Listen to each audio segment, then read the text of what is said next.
Hi, everybody. Welcome to English Digest. I'm Stephanie. I'm Tom, and today we're going to continue talking about our featured work of literature for the month of March, the novel Scoop by Evelyn Waugh. And we'll talk about him tomorrow, but we're going to continue summarizing the story in today's program. So what has happened so far, Stephanie? Well, we are in a novel that's really built around the world of journalism. So we've got some characters. It's kind of a crazy start. John Bolt, we're told, is a successful novelist, but he wants to leave Britain for a while to avoid running into somebody he used to be romantically involved with.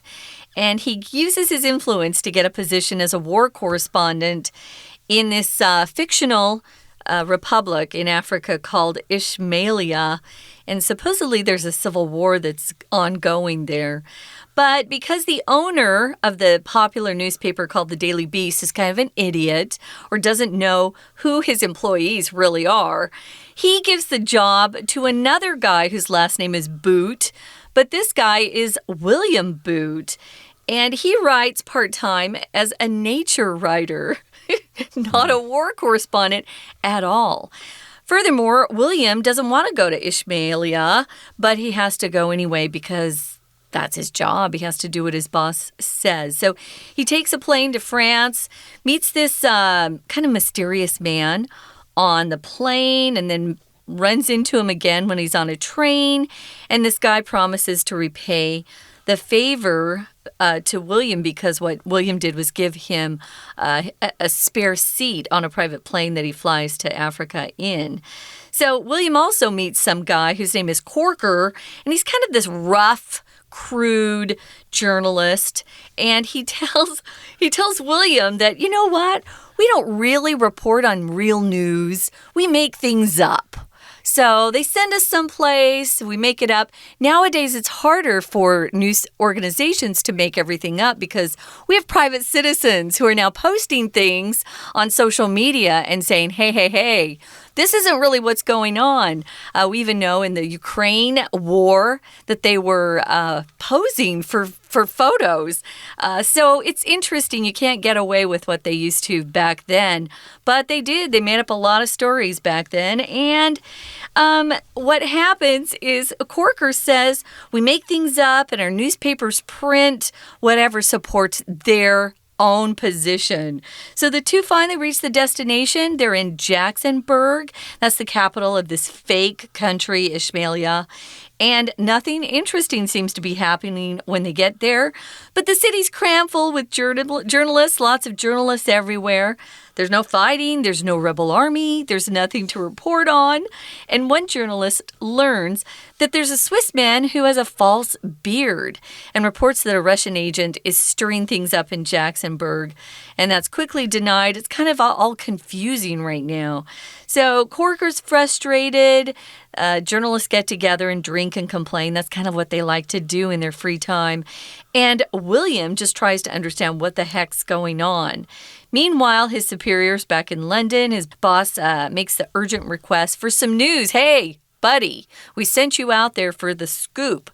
Give us some news. But William doesn't really want to focus on his job right now. He's fallen in love. Right, with a Russian woman, as we're going to find out in today's lesson. So let's get to it, everybody.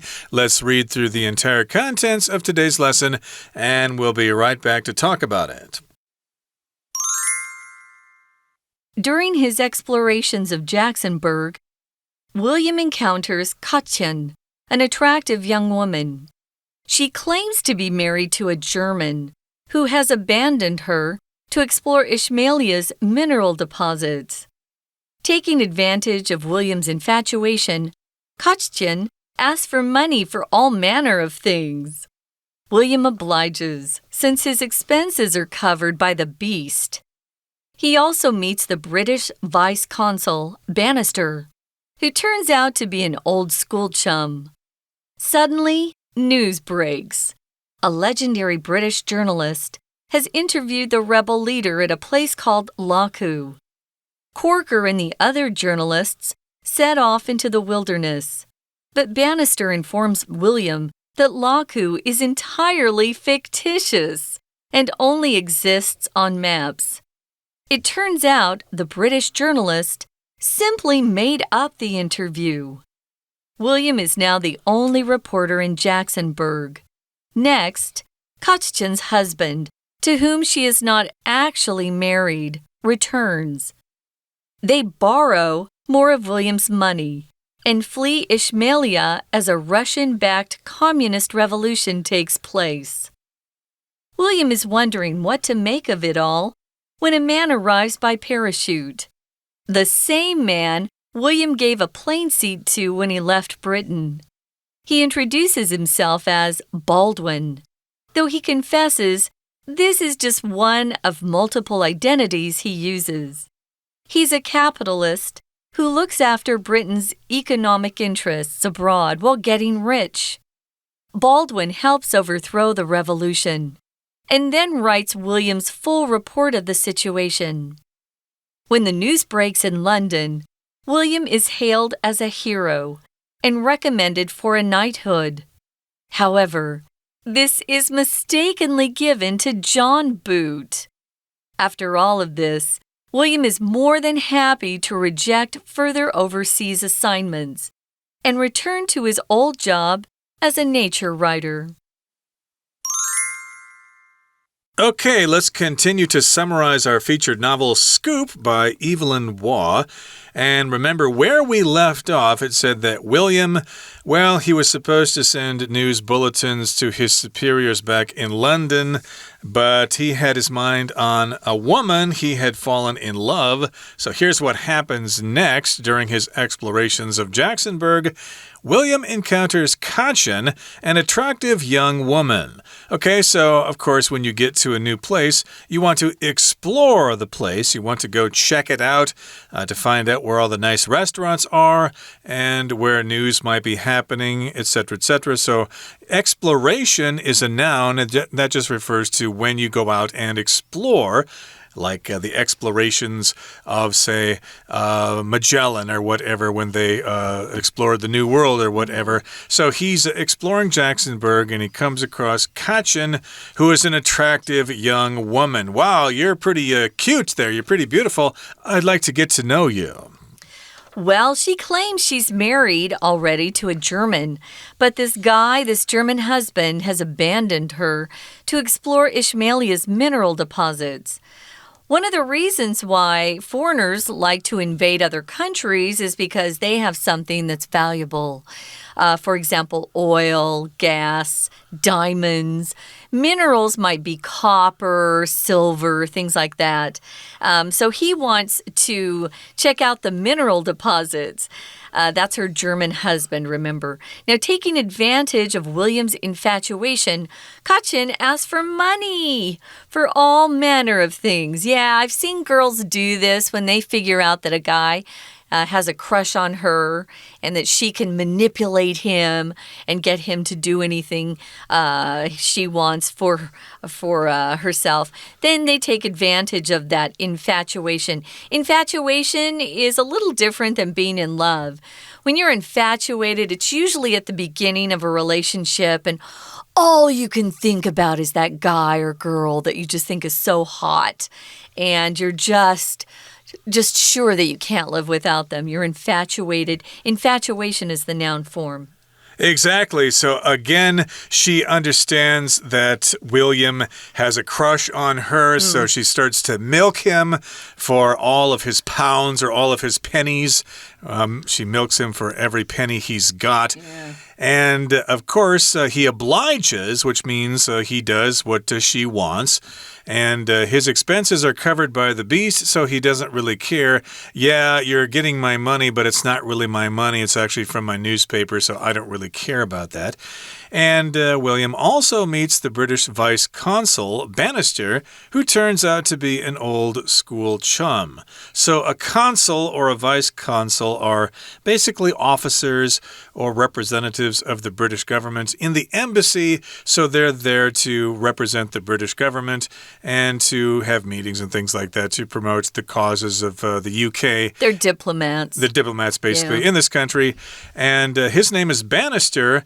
But hey, William actually knows him. He's an old school chum, an old buddy, an old friend from school. Hey, long time no see. Bannister, how have you been all these years? Right. So, yeah, if you're chummy with somebody, we'll hear that sometimes.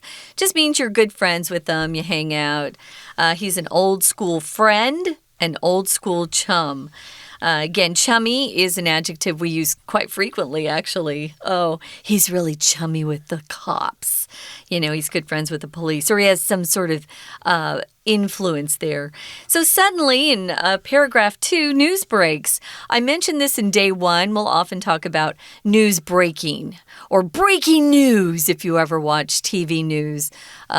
Whatever channel you're on, they'll often have that flash across the screen. Breaking news. So if news breaks, it suddenly is reported and it's supposedly brand new and it's a scoop. There's a legendary British journalist he's been able to interview the rebel leader at a place called Laku. So if you're legendary, you're somebody that is well known, you're quite remarkable, you're very famous. So this particular journalist was probably able to score that interview because he had a good reputation or she had a good reputation. And so that rebel leader was willing to sit down and be interviewed. Now, Corker, remember that's the crude journalist that William met on the boat. And Corker and all the other reporters or the journalists leave on a journey. They set off into the wilderness. But then Bannister, remember he's the vice consul, he actually tells William, or he informs him, hey, let me let you in on a little secret. Laku is entirely fictitious. It doesn't exist at all. They just made this place up. And, of course, they're going off into the wilderness, which is like a remote part of a place where there aren't many roads and not many towns, and you're kind of in the middle of nowhere or in a big forest or something like that. This is probably where the rebels are hiding out, and they're looking for the rebel leader. But again, Bannister says, hey, this Laku doesn't exist at all. It's only on maps. Isn't that crazy? So these maps were published, and again, it's just another lie. So these journalists run off. They set off on this crazy expedition. They're trying to meet up with the rebel leader themselves. But again, there is no such place as Laku, so I don't know what they're going to find. It turns out the British journalist who said he got this great scoop or interview with the rebel leader, this journalist, again, just made up the interview. He never talked to any rebel leader. He just printed something and made believe or made up all the conversation. The questions he asked and the responses were all just fictional. So William is now the only reporter in Jacksonburg. Remember, Corker and the other journalists set off. They were trying to go to this place called Laku and see if they could get an interview with the rebel leader themselves. So what happens next? Next, we've got Katjan's husband, the German, who was off trying to make a fortune off these mineral deposits, actually comes back. And you find out at this point that Katjan isn't really married. She just calls this guy her husband, but they're not actually married. And it sounds like her German husband is also a swindler, like Katjan is, and they borrow. And this is in quotation marks because it sounds like they're stealing money, but they borrow more of William's money, and then they take off. If you use this word flee, it means people are leaving a place very quickly. Maybe there's danger or there's some sort of natural disaster. You want to get out of a place as soon as possible, and you want to run away to a situation where you will find more safety and you won't be in danger. Well, these two, because they have borrowed money from William, they run away and they escape as a Russian-backed communist revolution takes place. So now we've got, it sounds like a real revolution is happening. And this one is because the Russians are trying to overtake Ishmaelia and institute communism there. Okay, so that is what has happened so far. We're going to take a break right now, but stay tuned. We'll be right back. 听众朋友大家好，我是 Anna。我们昨天开始带大家看 Scoop 这个故事。William Booth 在那个地方呢，他居然爱上某人了。他爱上谁呢？在今天的第一段，我们来看一下。第一段的第一句当中啊，提到这个年轻的女子就叫做凯晨。那这个凯晨呢，是一个很迷人的年轻女子哦。她说啊，她跟一名为了要探索以实玛利亚矿层却抛弃他的德国人结了婚。好，那这个第二句的地方我们注意一下，有一个限定用法的关系子句，这个先行词叫做 a German， 就是一个德国人。who 一直到句尾的地方是限定这个德国人，也就是抛弃了凯晨探索以实玛利亚矿层的这个德国人。不过因为呢，这个 William 很喜欢凯晨，所以凯晨也利用他的痴迷，就用各种事情向 William 要钱。不过 William 真的也有给他，因为他的花费都是由野兽报来支出的。在第一段第四句，我们特别注意一下，逗点之后的 since 是 because 的意思。那当时 William 呢，在 Jacksonburg 还会见了英国副理事 Bannister， 结果居然发现 Bannister 是他以前的老同学耶。在第一段第五句的地方，我们看到了，因为就是那个副领事 Bannister， 所以 Bannister 已经是单一那一个人物，不需要限定是哪个 Bannister。Bannister 后面打了逗点的 who 到句尾，就是补充说明非限定用法的关系子句。不过在中间呢，我们看到 turn out to be 可以划线哦。这个 turn out 通常指的是结果居然如何如何，跟预期的不相同。好，就我们昨天说到，在 Jacksonburg 其实根本就没有什么内战啊，可是突然呢，消息四处就流窜了，有一个英国的知名的记者。他说啊，拉库这个地方采访到了一个叛军的领袖诶，然后后来呢，这个有一个叫做 Corker， 就是 William 他结识的一个记者，跟其他所有的记者就前往那个拉库的这个地方。可是 William 他的老同学 Bannister 就告诉 William， 哎呀，根本没有拉库这个地方，他虚构的，只有在地图上才有。那最后发现英国记者只是编造这个访问，我们又发现最后结果如何如何，在第二段第四句动词的 turns out 就是结果与预期相反的动词片语。好，所以当时因为 Coker 跟其他记者都跑到拉库那个地方嘛， William 就只剩下 William 在 Jacksonburg， 他是 Jacksonburg 唯一的记者。那之后凯晨的先生又回来，但其实凯晨并没有跟他结婚啦。然后俄罗斯又发生什么共产主义革命啊，那这个凯晨跟他先生就跟 William 借很多钱逃离了以实玛利亚。不过在我们结束第二段之前，要先看一下第六句的地方哦。第二段的第六句，在 next 凯晨 husband Catherine's husband 逗点之后的 to 到逗点 married 这边可以左右括号，它是补充说明的关系子句。那你说关系词前面可不可以有介系词啊？可以啊 to whom。 可是这个 to 其实是跟着谁来的呢？是跟着逗点之前这个 married， be married to someone， 跟某人结婚，是跟着这个 married 而来的一个介系词 to。 We're going to take a quick break. Stay tuned. We'll be right back.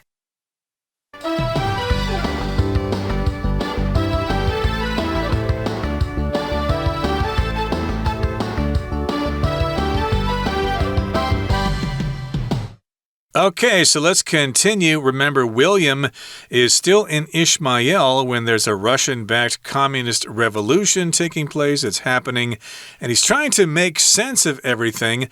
But then a man arrives by parachute, which means he jumped out of an airplane and used a big piece of cloth to get slowly to the ground. That's what a parachute is, to arrive by parachute.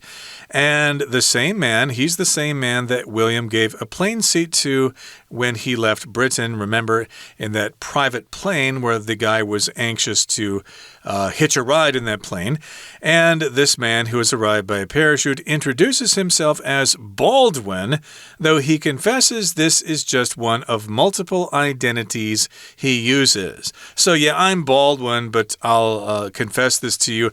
I've got lots of identities. I've got lots of aliases that I use. I think he's a spy. Probably, yeah. He has to change his name depending on the situation. So he's got multiple identities. Multiple just means a lot of something. He goes by many different names in many different situations. And we're talking about Britain, so I'm thinking he's with the MI6. This guy just becomes whoever he needs to become to achieve his goal. So he's a capitalist. He's looking after Britain's economic interests abroad while getting rich. And that's what happens. So if your government sends you to see if you can, come up with more ways for that country to steal natural resources from another country, while you do that, you can make some money for yourself. And so that's what he's doing. Baldwin helps overthrow the revolution. He's trying to quell or put down the revolution, I think you could say there. If you overthrow something, usually you're talking about rebel people or just normal people who live in a country trying to overthrow a corrupt government or remove a government forcefully from power.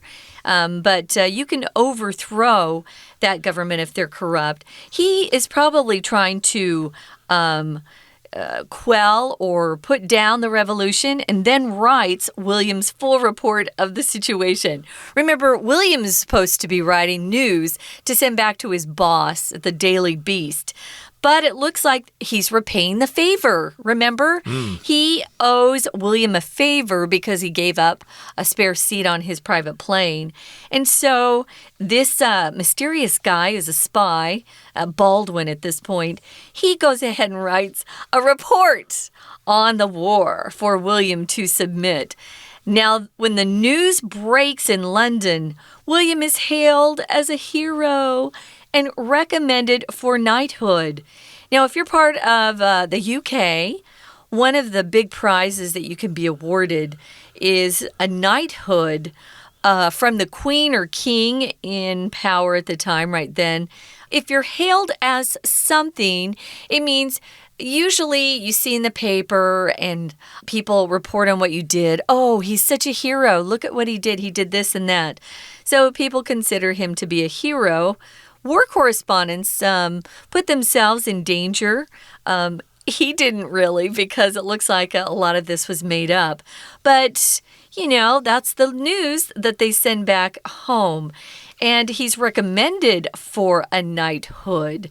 So, yeah, you have to be recommended first, and then royalty decides, king or queen decides if they want to knight you. Exactly, and there will be a ceremony and stuff like that. You'll probably have to kneel down, and I think they touch each of your shoulders with a sword or something like that, and you become either a dame or a sir. I believe that's how it goes, like a Dame Judi Dench, for example. An actress, yeah. Yeah, or Sir Elton John. They have been knighted by the Queen. I believe it was the Queen who did that. So, yes, indeed, he is recommended to be knighted. He's recommended for a knighthood. Even though he did not write this story, he got the scoop there. But, well, I guess if I were him, I would not say anything. I'd just go ahead and get the knighthood because that guy, offered me a special deal there. He paid me back for the seat on the private plane to France there. So, again, he's hailed as a hero, and he's recommended for a knighthood. However, this is mistakenly given to John Boot. Remember, funny. There was some confusion at the beginning of the story.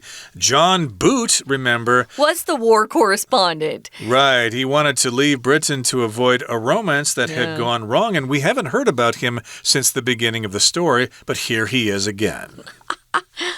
Oh, it's so funny. So he should have been the one to go to Ishmaelia in Africa, But of course, the boss of the Daily Beast got these two men confused. They have the same last name, different first name. So, yeah, after all of that, William went through all of these problems, comes back, he's hailed as a hero, and then instead of getting the knighthood, it's given to John Boot. So it's kind of an ironic ending to this. After all of this, William doesn't care. He's more than happy to say, no, thank you. I don't want to have any more overseas assignments. If you're a reporter or a journalist, you're often given these assignments. And so you could be assigned to report on news in your own country, which is domestic assignments, or you might be sent abroad to foreign assignments, and those would be overseas assignments. So William doesn't care that his identity was once again mistaken.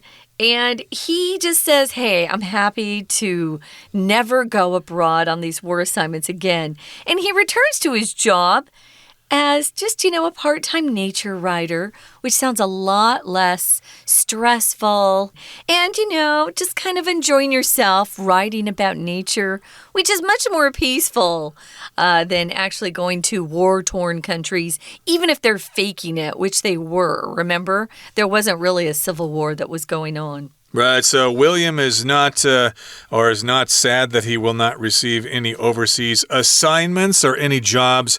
He's just happy to be reporting on nature, and that's going to be a simple little job, and he'll get to be outside a lot, and there's nothing wrong with that. Okay, that brings us to the end of our summary for today. Let's listen now to our Chinese teacher. 所以我们刚说这个凯成跟他的先生又跟 William 借很多的钱逃离以实玛利亚。不过正当 William 在想说，哎呀，到底发生什么事情？这个时候有一个男子突然乘着降落伞抵达。这个男子是谁呢？就是 William 离开英国的时候给了他多一个机位的那一个人。原来他的名字叫做 Baldwin。而且他说这只是他的多重身份之一耶。好，第三段开始好像进入故事的很高潮的地方。来，我们先看第一句。第一句呢，这里有一个限定用法关系子句，破折号之后的 the same man。后面的 William 到句尾，我们先左右括号。先行词是 the same man， 但是我们没有看到关系词，对不对？其实它有一个关代叫做 that。因为前面的先行词有一个强调的 the same 一样的，所以关代只能用 that。那 that 为什么可以省略呢？我们之前曾经说过，在关系子句当中，关代如果当关系子句里面的动词或介系词的受词的时候，它就可以省略不写。在这里是 to give a seat to someone， 这个 to 介系词的受词，所以 that 就可以省略。好，那这个Baldwin到底是谁啊？他其实是一位看管英国海外经济利益，同时获取财富的一个资本家。就在第三段第三句，先行词是 a capitalist， 资本家，who到句尾左右括号，就是限定修饰他有什么样的特征跟身份。那故事怎么结局呢？ Baldwin 帮助推翻了革命，然后呢还帮 William 写下了对局势的完整报道。后来这个完整报道消息整个在伦敦传开， William 就被誉为英雄而且还被推举为爵士。不过呢，后来他还是回归自然作家的老本行。我们明天还会深入了解一下这个 Scoop 背后的作者以及他的写作动机。我是 Anna， 我们明天见。That's all for today, everybody. We greatly appreciate your listening to our program, and we look forward to seeing you again next time when we actually talk about the author himself, Evelyn Waugh. It's going to be really exciting. Please join us then. From all of us here at English Digest, I'm Tom. I'm Stephanie. Goodbye. Bye.